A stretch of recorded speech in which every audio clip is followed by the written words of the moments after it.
Karena yang bisa kita selamatkan hari ini adalah sebuah narasi tadi di situ. Karena di Indonesia sendiri kan kurangnya si kurator tadi untuk menjembatani sebuah komunikasi di situ.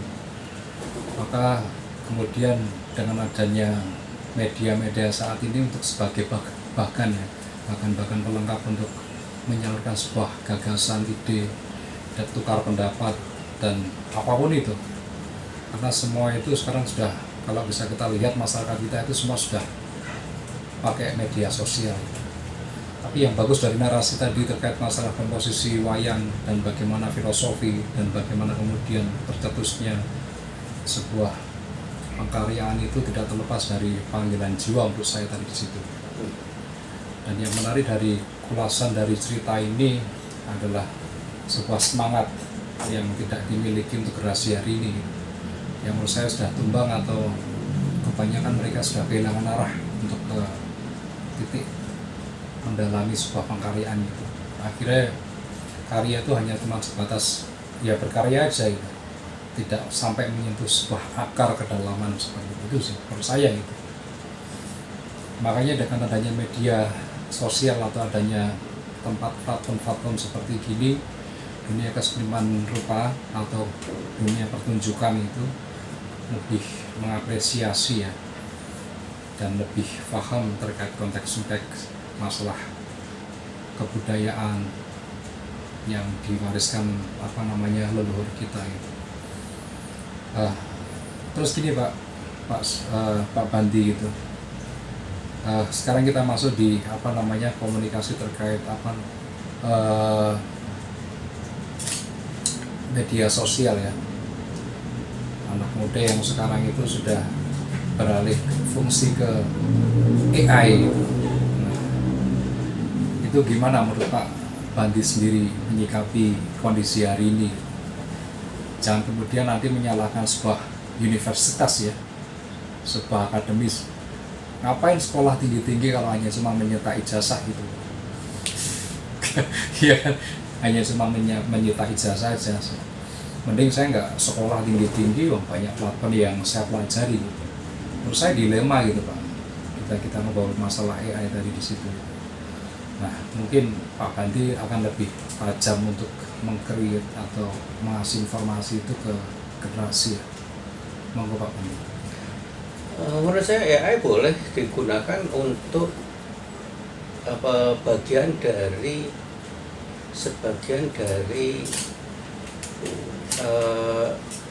sumber kajian kita, tapi jangan digunakan untuk acuan penuh. Itu aku nggak setuju, karena saya kira orang-orang yang menggunakan itu karena malas berpikir. Saya pikir begitu, malas berkreasi. Dan aku lihat kalau misalnya yang terkait dengan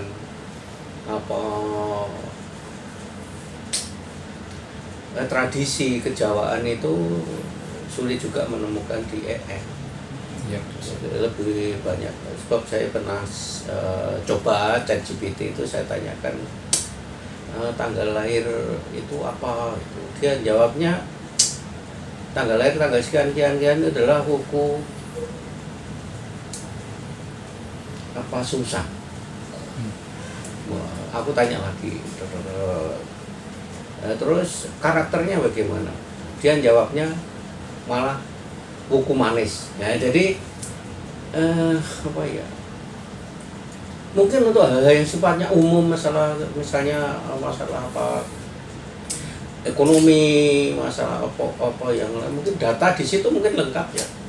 Tetapi untuk masalah-masalah yang sifatnya tradisi, mungkin karena tidak banyak juga yang posting atau yang menulis, dan mungkin skalanya amat kecil ya, sehingga jawaban dari AI itu tidak bisa digunakan untuk acuan sebuah jawaban yang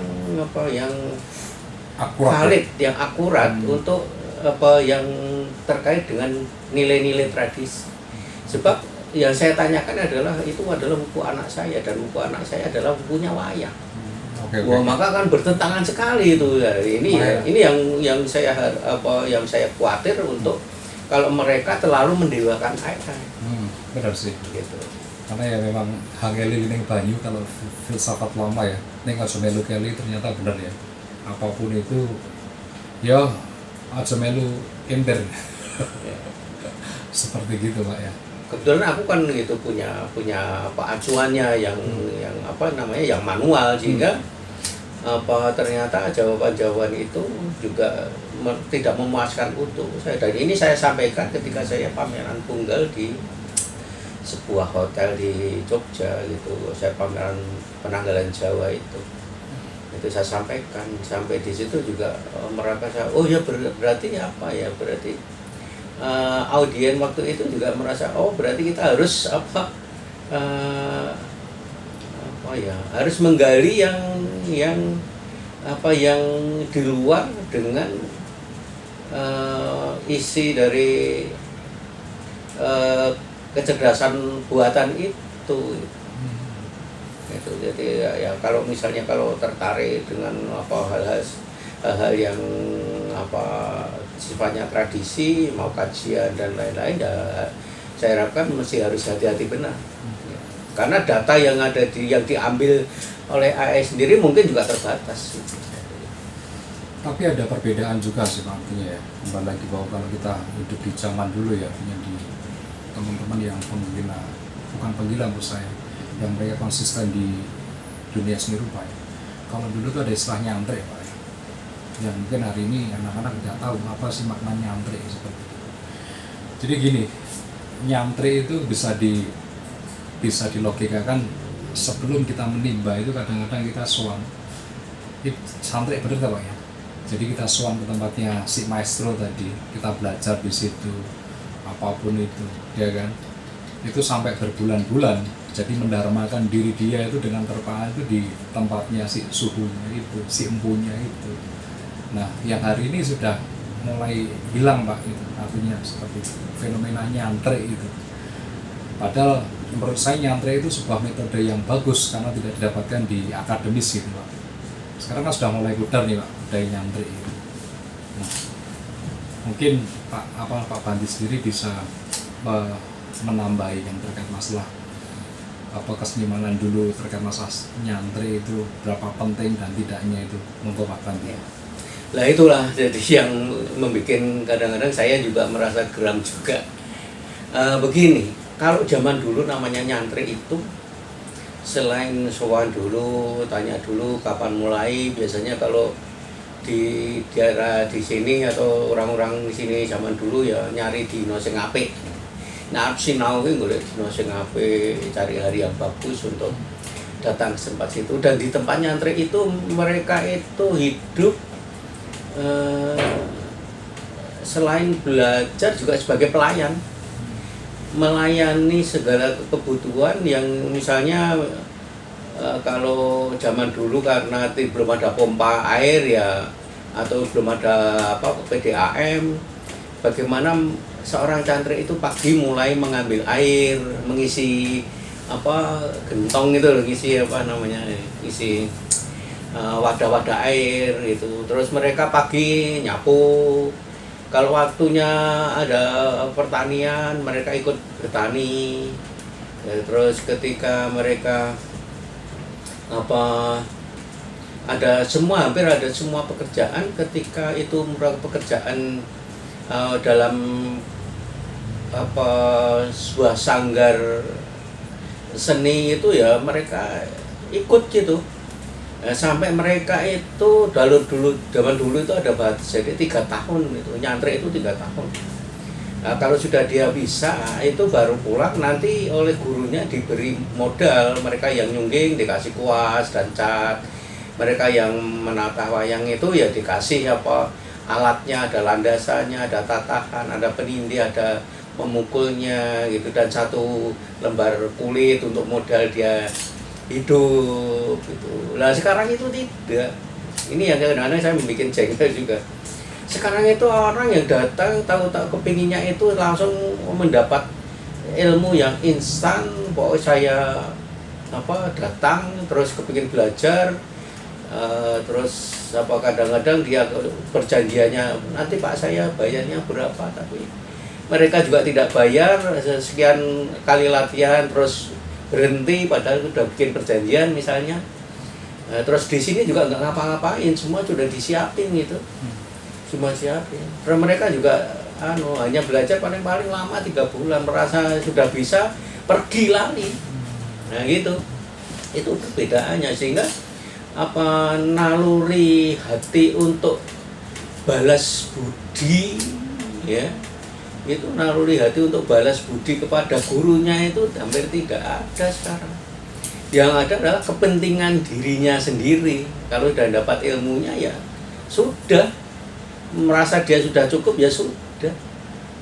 Sehingga kita sebagai orang yang senior yang merasa mau membantu juga, kepingin juga mengembangkan, melestarikan kebudayaan yang sifatnya tradisi itu, yang banyak yang mulai ragu-ragu karena banyak yang anak-anak yang tidak tahu diri gitu.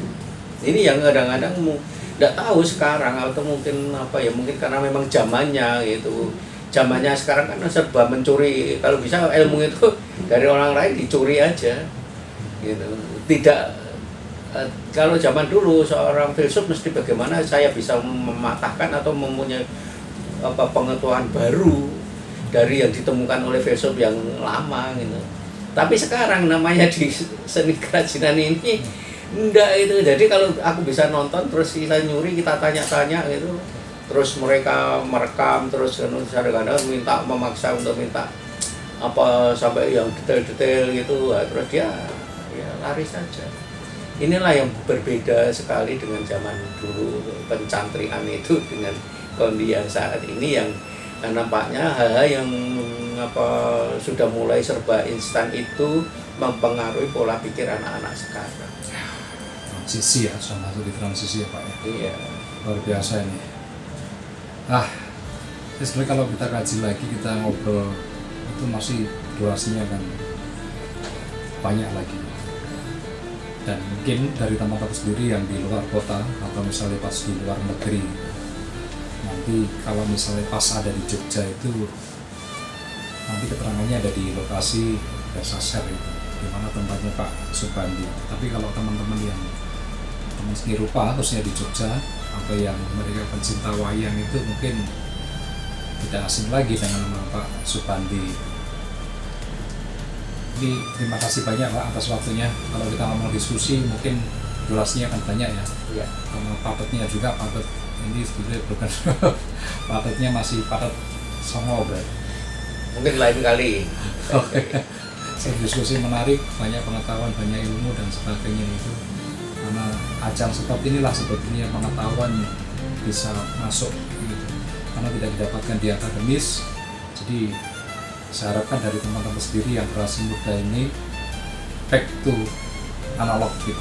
Bagaimanapun keberadaan analog itu sangat dibutuhkan untuk membangun sebuah jati diri bangsa gitu. Saya harapkan teman-teman yang khusus seni rupa ya, karena saya sudah mendarmakan, saya di nggak tahu dharma atau karma, saya nggak ngerti lah ya. Saya berjalan dari proses ini, saya menemukan bagian-bagian ranting-ranting itu untuk memperkuat si akar saya supaya dunia kesenimanan khususnya seni rupa dan seni pertunjukan itu lebih diapresiasi.